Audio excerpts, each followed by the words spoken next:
Добро вечер. Добро дојдовте во новото издание на емисијата Никој да не знае. И како беше паролата? Никој да не знае, освен јас, вие и нашиот гостин. Кој е тој? Еве како самиот се опишал во едно интервју. Вели вака: генерално, јас сум едноставен човек, иако се стремам кон успех, создавање и префинати работи, сепак јас живеам прилично скромно и мене ме прават среќен многу едноставни работи. Работи кои не се купуваат со пари и работи кои немаат цена. Тоа е семејството и луѓето што ги сакам. Секако ме прави среќен и мојата песна, која е присутна на многу убави моменти од животот на луѓето. А од секојдневието што може да ме изнервира, па многу работи.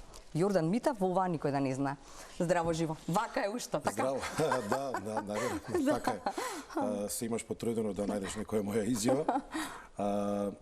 Добра вечер, веќе уште малку на сите гледачи и чест ми е што сум ваш гостин. Благодарам за поканата. Да. Едноставен човек е тешко да станеш. Така зборувавме и пред оваа емисија. Така или едноставен човек се раѓа? Како мислите? Па, човек се раѓа, се надградува, се доградува, се коригира. Меѓутоа, одредени карактеристики за него најверојатно остануваат уште од самото детство, од тоа како е воспитан. Нормално бара едукација, развој, работа на самиот себе, искуство големо, за да се најде балансот помеѓу работата и помеѓу човечноста. Да. Со некој што може да биде прилично тешко, но човек мора да се труди, да биде подобар и подобар во се, така да. Да. Не ве прават среќен парите? Не, па видите, да не се лажеме, човек без... Ни требаат. Ни требаат. Да. Значи, за секоја работа, за основни работи за живот, за секој план кој што сакаме да се реализира и желба како за себе, така и за семејството, финансиите се неопходни и секој кој што ќе каже дека не ми требаат пари, најверојатно прилично лаже, но многу е важно да не тргне човек само по парите, така да кажеме, да не тоа се претвори во некоја болест или во некоја алчност која што знае да го измести човекот од нормалните рамки. Да. Кога бевте мал, сонувавте дека ќе станете пејач или немаше таков сон? Па јас не сонував ништо друго, да бидам искрен. Да, стварно? Да, тоа го имам кажано и во други интервјуа. Добро, само пејач, ништо друго. Да, знаев дека ќе се занимавам со музика, бидејќи уште на мои 3 години имам покажано таа желба према музиката и талент. За среќа стојат уште така снимки на моја 3 години. Да, далечната 89-та година. Каде пеевте? Дома во нашиот двор. Добро, супер. Кој вас снимаше? Тие снимки се направени од мојот чичко. Браво. И тогаш, бидејќи тој живее во Швајцарија и тогаш со таа некоја негова камера го има регистрирано тој мој талент. И ден денес стојат и се надам дека тие снимки еден ден ќе се најдат на некој мој документарец или ќе видиме што ќе донесе животот. Да, што пеевте, се сеќавате? Дојди Лено на Перниче Бело. Добро. Јас сум Чаки Панкера. Да, и тоа беа тогаш песни кои што те сум ги слушал по телевизија на моја точно 3 годишна возраст, значи месец август. Добро. 89-та година, јас сум месец август 86-та. Значи точно на 3. Точно на 3 години, каде што тука на сцена, поточно во дворот, менувам гардероба. И гардероба има. Па се менува од секоја песна, се менува нова гардероба и тој момент го има регистрирано на камерата. Супер. Така да не сум имал никогаш дилема што ќе бидам. Кога завршувавме основно училиште, нели секој се прашува дали ќе оди гимназија, дали. Јас знаев дека ќе одам музика. И тука беше на некој начин, тука беа поставени тие мои главни темели за понатамошен мој развој. Потоа факултет овде во Скопје, магистратура, па снимање, пробивање, докажување и така натаму. Така е. Имаме време во оваа емисија, се надевам да кажеме се нешто, но мене ме интересира уште нешто, сте рекле, велите, образованието е важно за една личност, не е присудно за успех, но е многу важно. Можеби често површински не може да се разликува образован од необразован човек, но кога ќе навлезете подлабоко во комуникацијата, тогаш ќе се увидат големите разлики. Има неколку пати сум го чула и од Тоша, нели го чувме она само стоп, нели овие не се музиканти, туку се музичари, значи има нешто тука што како ги издвојува едниве од другиве. Што ви донесе тоа што имате средно музичко и што имате факултет за музичка уметност? Па природниот талент е природен талент. Тоа што природата ќе го даде, не може ниту едно образование да го, така кажеме, да го избриш. Замени. Значи, каде да студирате, ако вашата интелигенција и вашата способност, снаодливост, енергија, темперамент е тој што е, значи вие може да одите на било кој универзитет, тие не може да ви го коригираат тоа. Но кога образованието, талентот, интелигенцијата ќе се спојат со образование и природниот талент, тогаш човек може да биде на изградена личност кој што темелно ја познава работата, кој што знае што прави и не само за работата, него општо за се што значи еден изграден зрел човек. Така да јас се трудев да бидам таков и мислам дека прилично постигнав и што ме тоа впрочем и мене тоа ме направи тоа да бидам јас денес. Значи јас не сум само пејач, јас сум автор. Така. Текстописец, аранжер. Знам прилично да се, да речеме, справам со повеќе предизвици. И дефинитивно човек кој што нема образование, има само талент, дефинитивно се познава и кога ќе навлезете подлабоко, ќе ги видите. Тоа е како некој, како да ви кажам, да вози, а да не ги знае баш сите правила во сообраќајот. Да. Нешто така. Ќе му биде многу тешко. Па ќе биде на среќа. На среќа. И сега некоја таа среќа може да биде навистина голема и да има голем резултат, меѓутоа таа среќа некојаш може да биде и проблем.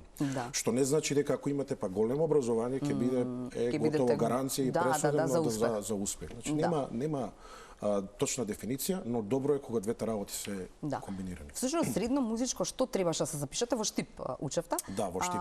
Што се запишавте? Имаше тогаш пеење, такво народно, какво не знам какво пеење имаше? Пеење од Официјално јас бев запишан на музичка теорија. Теорија, добро. Значи можете и професор да бидете. Да. Јас сум по официјално по диплома, значи слободно може да бидам професор. За жал или за среќа до сега немам побарано работа да бидам професор, бидејќи јас се фокусирав комплетно на мојата самостојна кариера и веќе мислам дека помина 18 години од кога дипломирав и магистрирав и уште немам работено официјално како професор. Може би еден ден, не знам, но сега за сега како што стојат работите, нема да биде. Генерално моето образование и искуство и се што знам и умеам го концентрирам во Јордан Митев. Свирите повеќе инструменти, хармоника, пијано, кавал, гајда. Да. Тогаш беа на некој начин и поставени темелите на класичната музика која што ја познавам, која што свирев пијано повеќе години. Сега таму учевте средно во Штип, а потоа на музичка академија каде? Овде во Скопје. Во Скопје. Добро, на кој одсек? Исто на музичка теорија со македонски народни инструменти. Тогаш веќе имаше. Да, и во Штип имаше исто така. Тогаш беа ние бевме таа генерација кога се воведе традиционалната македонска музика во образовниот процес. И на некој начин јас бидејќи од мал свирев и хармоника, сакав да бидам и инструментален хармоникаш, но некако тогаш местата беа прилично, да речеме, ограничени со еден-двајца. И по природен пат на нештата ги превземат народните инструменти, хармониката ми остана нешто како инструмент кој што се дружам со неа и до ден денес. А подоцна овде на факултетот официјално во дипломата е запишано дека имам завршено и како втор дел народни инструменти, кај познатиот да речам наш татко на македонската традиционална музика, тоа е професорот Драган Дутовски. А покасно и магистрирав во делот на оркестрацијата. Оркестрација магистрирав? Да, кај исто така еден едно наше големо име, не само во Македонија, него и слободно може да кажам на целиот Балкан, па и пошироко, тој е професорот Живо Инглишич. Да, кај Живо, нека поминеш хармонија, си го завршил факултетот, така беше. Па, така е. Или ако не поминеш, ќе се откажеш. Или ако не поминеш, барем така беше додека јас студирав, сега не знам како е. Да, така е, да. Сите тие настапи во даден момент од мојот живот биле важни, ве прашуваат нели за тоа кој настап ви е најважен. И веројатно нели не може да се издвои како нели кога велат писателите ајде ова дете, оваа книга е подобра од другава или за децата ова дете поише го сакам од другото. Останува правилото дека сите во свое време некаков удел во она што сте денес дале. Сите настапи, сите награди, сите патувања, сите турнеи. Апсолутно. Значи јас имам настапувано од настап на тракторска приколица. Каков настап на тракторска приколица? До бина. Чекајте, ова со тракторска ова е многу важно. Важно е затоа што и тоа е многу важен дел од калење на еден човек и на еден професионалец. Така да мене не ми било никога срам да застанам било каде, во било која средина, дали е градска или така селска средина, и да ги веселам луѓето и да го направам најдоброто од себе што може во моментот. Така да многу настапи, многу искуства, за среќа повеќе позитивни. И на некој начин таква е нашата сцена, значи ние не сме земја со, не знам, 50-100 милиона народ, каде што имаме огромни сали, каде што не е проблем човек да прави концерти, да се собираат, не знам, 5-10 илјади народ. Сепак ние сме на мала средина, мала држава, мал број на публика, таа публика е поделена на секаков можен начин. И кога сте професионален музичар, вие мора да се адаптирате према самата средина во која што живеете и обстојувате. Така е. Ова со тракторскава приколица ве молам да објаснете ми го каде? Па на многу места. На вистина, на трактор, на приколица. На приколица, да, поставено се. На некој начин приколицата е бина. Добро, супер. И има бенд? Има бенд, свири, јас пеам и тоа е тоа. Тоа е некаква забава? Некоја забава, прослава, значи не е важно. Значи многу имаме низ Македонија прослави кои што се прават, да речеме, некој верски празник. Точно. Или некоја не знам каква прослава, значи буквално сум поминал секаде, што викат сито и решето. На вистина. Да. Секој што токму тоа го зборува ова, ама многу е важно да го кажеме затоа што ќе им помогнеме на сите оние кои што сега почнуваат, да сватат дека има периоди кога треба да истраеме сите. Да. И тоа се големи периоди. Да, сте рекле секој што почнува треба да биде свесен дека го чека долг и тежок маратон, треба да биде спремен во првите 3 до 5 години да даде труд и се што е потребно како за 15 години. И понатаму доколку успее, треба да се надоградува и својот успех и авторитет цело време да знае и да може да го брани. Тоа е многу важно. Скратен пат нема, велите. Секој што пробал по скратен пат или заглавил во слепа улица или ќе мора повторно да се враќа назад на главниот пат. Рецепт нема, инаку би го знаеле. Да, па не се сеќавам каде го има пишано тоа. Но и се уште мислам дека тоа е така. Значи првите 3 до 5 години треба баш убаво да се испотите. И тоа цело. Да. И што имам разговарано со други луѓе од други области кои што направиле нешто, и кои што значат нешто, тоа е исто така некоја непишано правило дека првите 5 години од работата се не така лесни, значи човек ги поставува темелите тука. Да. Како одеше вашиот пат тогаш? Кога ви беше најтешко всушност, ако зборуваме за тоа? Знаете, кога ќе тргнат работите, кога ќе се знаеме со сите телевизии, новинари и така натаму, тогаш се е полесно. А јас кога тргнав немав ниту една телевизија позната, освен нашите локални телевизии од кај што потекнува. Така да кога доаѓате некаде таму надвор од Скопје, или поготово од некое село, значи прво вие треба да се докажете во градот, па од градот, потоа да дојдете во Скопје и така натаму. И да побарате прием. Така да тоа е долг процес, барем за мене беше долг сега. Некој ако знае некој скратен пат, мада јас гледам дека некои луѓе се слушаат со одредени пократки патеки, меѓутоа едноставно, ако сакате да траете, ако сакате да оставите трага и да тоа биде вистински вредно, човек мора тоа да го заработи честно и тука нема дилема. Да. Сте ги пречитувале никогаш своите интервјуа? Не знам дали некој одамна не сум видела некој да е толку искрен во интервју. Па јас сум секаде така, баш пред да дојдам во емисија давав 2 интервјуа, вака пишани. Да. Едното беше за Канада, едното овде за Македонија, така да јас имам многу интервјуа, не се сеќавам точно каде. Да, ме воодушеви таа ваша искреност. Велите вака, јас порасна во село и тоа секогаш го кажувам со гордост. Немавме кој знае што, основни услови за живот, но имавме живот и секој ден беше исполнет со радост. Мислам дека бевме среќни деца, се радувавме на многу мали работи. Денес се оди на летување не знам каде, зимување не знам каде, ваква опрема, онаква опрема и пак некако владее некоја незадоволство. Во мојот живот, велите, како дете, со моите родители и брат ми, единствено место за одмор, 3 до 4 пати во животот, велите, и тоа на 3 дена, каде што сме биле е Дојран. Толку. Затоа што летно време се береше тутунот и вие на 40 степени, ако тутунот го оставите една недела да не го берете, отиде тутунот, ќе изгори од сонцето. Каква Грција, Турција, Хургада или не знам каде. Тоа можеше да се види само на телевизија. Да, имаше една емисија, не знам како беше. Каде што ги гледавте овие Турција? Па тоа е со Аурора нешто така, не знам. Па тоа е тоа. И тогаш беше тоа да видиме како е некаде. Кога ќе пораснам, сакам да летувам, се вика тоа. Па добро, тоа беше така. И јас не се срамам од тоа, напротив, јас сум горд на тоа. И сега кога поминувам во Дојран, ми е мило да го видам, поготово тој првиот поглед кога се отвара езерото, некаде таму после Фурка, мислам дека беше, има еден така се отвара погледот према езерото и некако ми се навраќаат спомените од детството. Што да кажам, тогаш беше можеби такво времето. Сега ете, сепак, јас не сум од таа многу возрастна генерација, јас сум некоја средна генерација, полни 39 години. Сега, може би полесно се патува. Гледаме сега време на зимски одмори, па сите сакаат да се сликаат со, поготово на Facebook, со многу опрема, а прашање е кој колку вистина ја посидува се правилно скија и така натаму. Но како и да е, сега е време на реклами, на промоција на самиот себе, бидејќи секој човек денес може да се изрекламира во најдобро светло, поготово на социјалните мрежи. А дали е тоа така, секој сам си знае. Не го правите тоа? Не, ретко јас ставам мои професионални фотографии, тоа не значи дека не патувам, да не бидам погрешно сватен.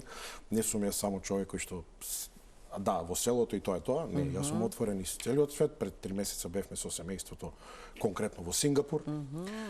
Викаат дека е најубаво место за живење. Имате таков впечаток? Да, дефинитивно. Да. Се средено? Средено како буквално да е тоа нацртано вака на некоја слика. Така да сакам да го видам светот, уживам во тоа. Кога можам не штедам, значи уживам, меѓутоа исто така не длабоко се поставени тие темели и основата од каде што потекнувам. Јас не бегам од мојата средина и не се срамам. Напротив, сакам тоа да биде мотивација за многу луѓе, многу деца кои што треба да дојдат да бидат упорни, да се борат за своето место под оваа небо. Супер. Го слушнавте што кажа Никола за вас или само ми ги препративте овие видеа? Мислам дека нешто слушав, но бевме брзи така да само ги препратив. Да. Значи, Никола Темилков е негов другар одамна, но и старосват. Ке чуеме во минута и пол колку што трае ова негово излагање како тој го доживува својот пријател Јордан Митев и потоа се враќаме затоа што има и одговор на прашањето кое што последно е во низата од овој дел сега што ќе го видиме.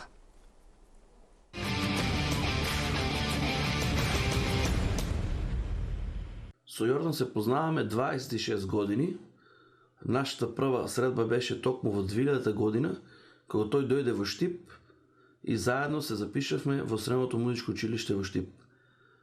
По завршувањето на средношколските денови, заедно продолживме во Скопје, каде запишавме на Музичката академија во Скопје, каде воедно бевме и цимери.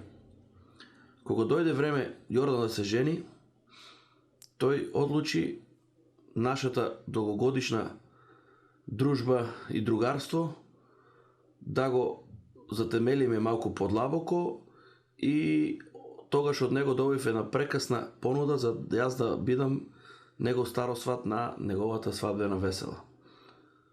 Нашето другарство до ден денес трае прекрасно и се надевам дека до крајот на целиот живот ќе останеме вакви како што сме досега другари и пријатели и роднини. Јордан би го опишал како прво, како еден човек што си ја сака својата татковина, голем професионалец, голем уметник, човек од збор, кој што до сега се што кажал така и направил, голем уметник, кој не знае да се штеди, кој секој пат тоа го работи од срце и душа. Јордан има само една мана, од кога знам за него, тој премногу работи и треба малку да одмори. Сакам да го прашам Јордан кога ќе собереме на една софра и да ни направат едно добро крапче во една од нашите омилени меани.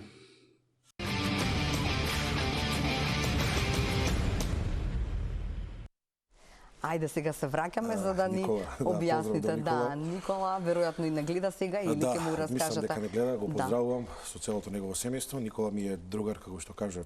Од средношколски денови. Да, од првите денови во кога се запишав средно музичко во Штип. Еве веќе 26 години се дружиме активно и исто така дојде ред да биде и мој старосват на кога праве свадба. Така да еден прекрасен човек кој што воедно е и професор по саксофон во Средното музичко училиште во Штип. Да. Му благодарам за убавите зборови, а кога ќе правиме Македонија, вели дека сте голем професионалец, што беше друго кажано, дека секогаш не отстапувате од, нели, многу работите, тоа беше. Тоа беше кажано и маните, кога сме кај маните, вели дека треба малку да се штедите. Дали чувствувате дека, нели, кога тоа ми го забележуваат повеќе мои блиски луѓе. Да, како што од годините наверојатно треба да се штедиме малку повеќе. Може да се штедиш на настап? Не. Не можеш, нели? Или си или не си. Кај мене секој настап е како последен. Како така, готово, како прв или како последен? Како последен, значи јас тука се давам комплетно, па ако треба тука на бината ќе се остане. Крај. Да. А ова со крапов? Ова со крапов, да. Вие го готвите крапот? Не, имате некој рецепт или? Имаме едно местенце кај што ваш. ретко одиме, но ете се договараме повеќе време да го направиме тој повторно таа седенка и сигурно дека ќе биде. Таков пијан крап јадете, пијан шаран како го викаат. Нели го со винце, со наготвено нешто тако. Да, го подготвуваат во едно убаво место сега да не правиме реклама, да не ми замерите. Но тоа е една добра екипа од Штип кој што секогаш се дружиме и се надополнуваме еден со друг. Да. Благодарам, Никола. Да, во вториот дел од оваа емисија ќе зборуваме и за помалку убав дел од животот кој што ви се случи пред некое време, но јас бев убедена дека Наздрави за љубов, наздрави за среќа е после тој период, а всушност по годинива некаде е така. Наздрави на љубов е 2019, колку што видов. 2019, почетокот на 2019. Ете така, да. Значи, не знам, веројатно некои од гледачите знаат, некои не знаат, имав еден таков, како велите, мрачен период во животот, така е, да. Но како се создаде Наздрави за љубов? Дали знаевте дека ќе стане едноставно ваша лична карта, ако можам така да кажам, со милионски прегледи? Ја мислам дека нема, не знам, место во Македонија кога ќе се прави некаква веселба да не се слушне еднаш барем таа песна, особено заради тоа што зборовите зборуваат за тоа дека како велите, на настапот па нека и последен. Така, наздрави, нели секогаш забораваме на тоа што е најважно, нели во животот да се. Па добро, јас веќе во тие години 2018-19 веќе бев така зрел за се и презрен. Добро. И некако во еден ден, во еден момент, таа песна се роди. Јас како автор, знаете, идејата кај нас, тие го тоа го знаат авторите, не знаеш кога ќе се роди, тоа може да се роди додека чекате некаде. И кога се роди идејата? Па тоа беше некаде почетокот на 2019, сега не се сеќам. Точно така, јас во мојот дом имам моје пијано, кој што прво на него ги поставувам песните, потоа влегувам во студио. Да, доаѓа во вака, доаѓа само мелодија прво или доаѓа заедно? Со текст, кај мене доаѓаат до песните со текст, да. И не можам на пример на тук текст, потешко ми оди да направам едноставно кај мене се раѓа комплетно и јас ја песната внатрешно слушам како таа песна треба да биде. И така да кога ја отсвиривте? Така си ја отпеав првата строфа со рефренот на моето пијано и пуштив некоја сол за самиот за себе и реков Ова ќе биде. Ова е нешто добро. Дај, сними го. И да. А обично сум таков кога ќе се роди идеја, мене ми е проблем додека да ми дојде идејата, инаку реализацијата е најмал проблем. Тоа го решавам во неколку дена. Веднаш ја снимив песната и така остане, мислам дека ќе остане песна која што ќе го збогати македонскиот музички мозаик. Ние имаме во нашата македонска ризница прекрасни песни со разни содржини и тематики. Од патриотски до секакви. Меѓутоа, оваа песна е една песна која што мислам дека може да се пронајде секој човек, без разлика каков е, без разлика на која страна тежне, без разлика од каде е. Без разлика за која партија. Да, прочем и на тоа и мислам. И прочем и тоа беше така една моја желба во една песна како да ги обединам луѓето. Затоа што нашиот народ за жал така се поставени работите како што се поставени. Кога човек ќе отпее патриотска песна, ова е вака. Унија сака Македонија, другиве не ја сака. И одма нели тука се врзуваат многу машни. А кога ќе отпее па нешто друго, тоа може да биде нешто друго. Сакав да најдам еден мал рецепт со кој што една песна ќе го обединува македонскиот народ. Дури и оние кои што се најспротивставени помеѓу себе. И некако мислам дека таа е точката која што ја најдов, која што секој човек може да се пронајде, бидејќи секој човек има свои убави моменти, свои падови. Но исто така секој човек треба да се радува на својот живот без разлика во каква ситуација е, затоа што ситуацијата може да биде да трае одредено време, но тоа не значи дека тоа ќе биде цел живот и секогаш доаѓаат нови и убави моменти. Ајде да уживаме сите заедно, бината е ваша и микрофонот само да не го заборавите овде. Да, джингл еден и одиме со музика.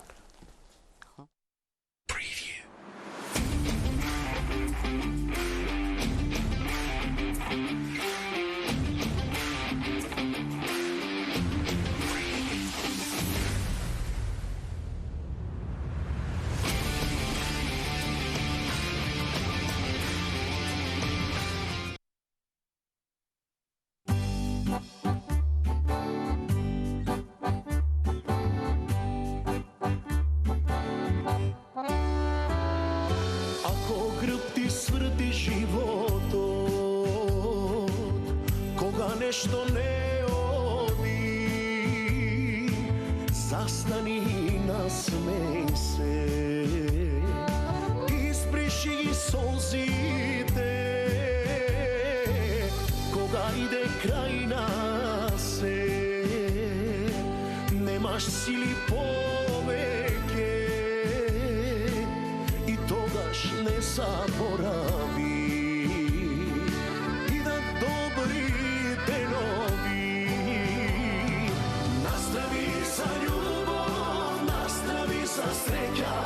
Настрави за секој ден, животот е еден и тој не вреден, ако не го живееш.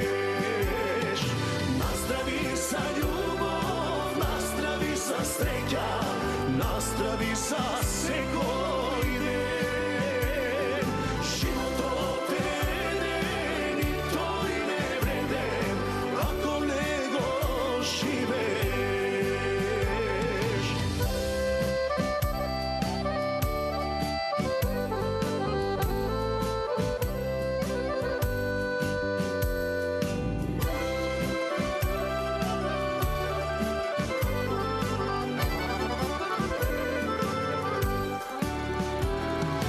Ако некој те разочара, пријател или роднина, или те напуштила, љубовта најголема, тогаш само помисли и нагоре погледни, има Господ гледа се и мисли добро за тебе. Настрави за љубов, настрави за среќа, настрави за секој ден, животот е еден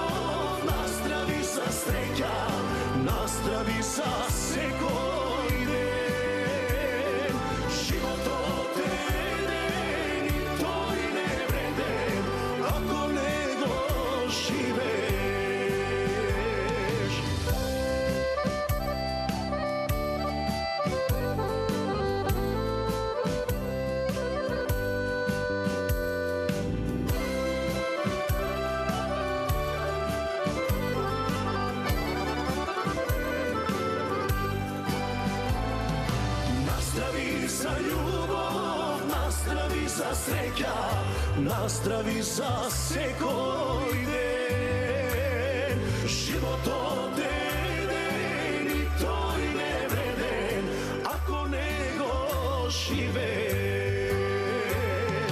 Nastravi za ljubav, nastravi za sreća, nastravi za sekoj den. Život odeden i to i ne vreden, ako nego živeš,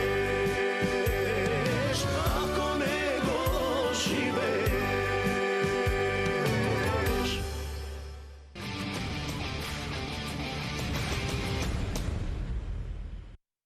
Јордан Митев и натаму во оваа никој да не знае. Мислам дека имате време и да наздравите за љубов и за среќа и за сиот свет и за што сакате. Во овој миг имаме уште 7-8 минути до крајот на овој интервју. Споменавме нешто, нели, јас само начнав една тема, веројатно е болна за сите или за секој човек кој што ќе се соочи со неа, ама уште е поубаво кога тој е доволно искрен да ни каже дека, нели, има крај и на неубавото во животот, кога се ви одеше супер, кога се оженивте, старосват и така натаму, свадба, дојде Кристина, вашата киркичка. Кристина не беше дојдена. Не беше дојдена?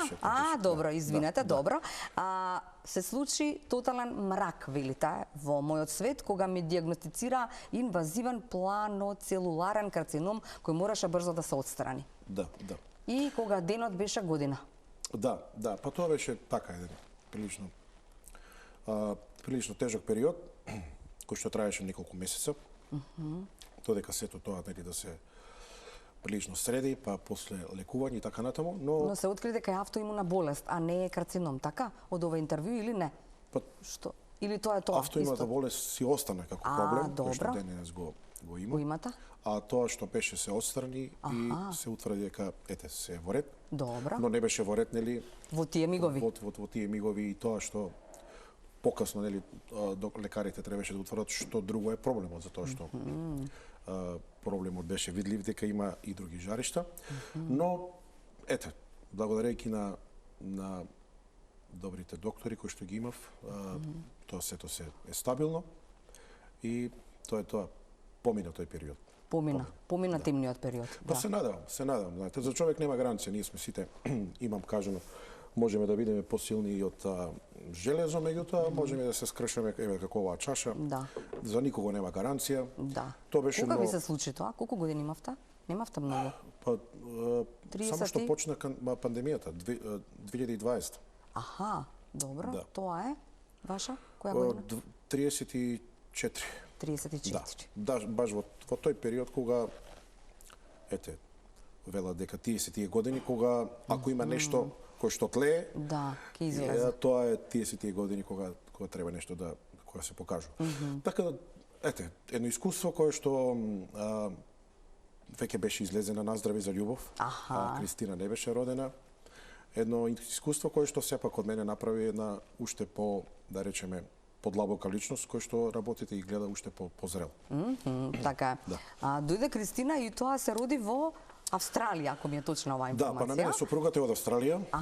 Таму е родена, таму е порасната. А таму вие ја најдовте љубовта? Да, таму ја најдов. На турнеја? Прилично далеко. На турнеја некоја? Да, на едно од моите гостувања таму. И нејзина желба беше да децата се родат таму, бидејќи некако таму се чувствува сигурна, таму е дома. И јас не сакав тоа да и го, да речеме, таа желба да ја ускратам и едноставно таму се родеа децата и иако нели тие се државјани на Македонија,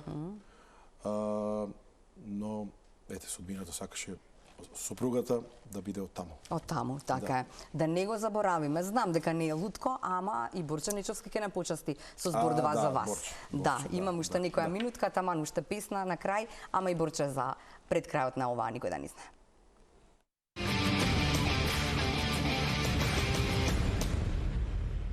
Па со Јордан се познаваме близу 15 на години. Можам да кажам од самите почетоци на неговата кариера и сме добри пријатели и можам да кажам добри соработници. Па би го опишал со неколку зборови како пред се голем работник, редок професионалец, прецизен, човек од збор, перфекционист, посветен на семејството и човек кој што не остава ништо на случајност, многу прецизен. Би го посоветувал, тој тоа го знае добро, многу пати сме го разговарале.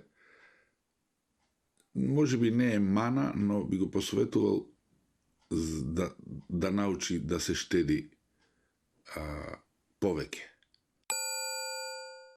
Би го прашал кога ќе ја направиме таа заедничка песна која што ја договараме одамна.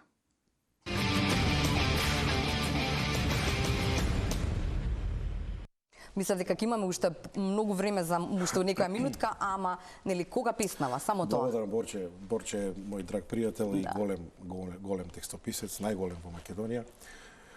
Песната ќе ја направиме, Борче, ама кога ќе ја направиме, ќе остане таа песна за секогаш. Како оваа што ја пеевме пред моца? Да, се надам. Ја договараме повеќе време, меѓутоа чекаме да дојде она вистинската која треба да биде. Сте рекле во едно интервју, се сум задоволна, ама секогаш сакам повеќе. Да, апсолутно. А јас ќе ви кажам, штедете се, ако двајца пријатели ви викаат штедете се. Да, дефинитивно, штом така кажа двајца, значи е така. Да, ви благодарам многу за искреноста, одиме со среќа моја, среќа се ми ти повелета и ви благодарам за овој интервју.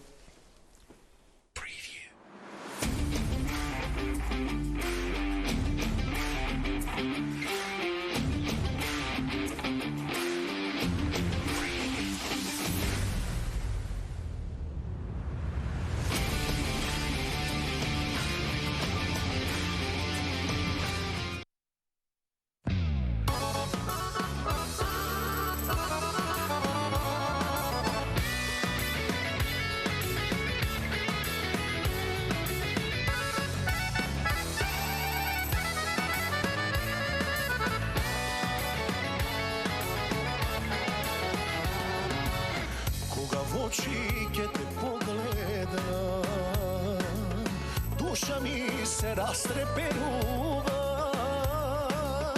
Нема такви бистри води, нема такви звезди сјајни, искрени како духати. Вгради срце што ми бие, само за тебе ќе каже, покрај тебе ми се живее. Среќо моја, среќа си ми ти,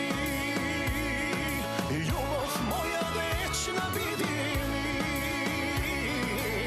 И во добро, и во зло, двајца да сме заедно.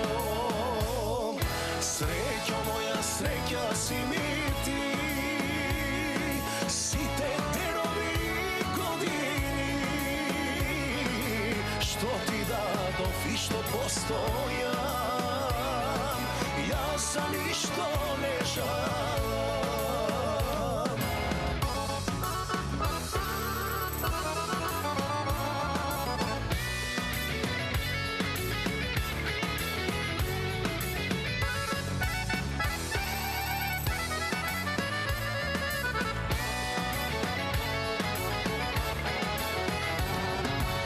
Да те немав, ке те сонувам, каква што си да те пронајдам.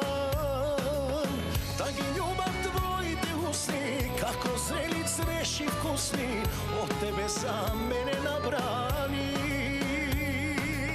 Твојта коса крхко свила, што ме гали моја мила, колку ли си само убава. Среќо моја, среќа си ми ти,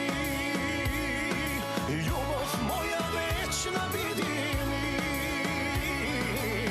И во добро, и во зло, двајца да сме заедно. Среќо моја, среќа си ми ти,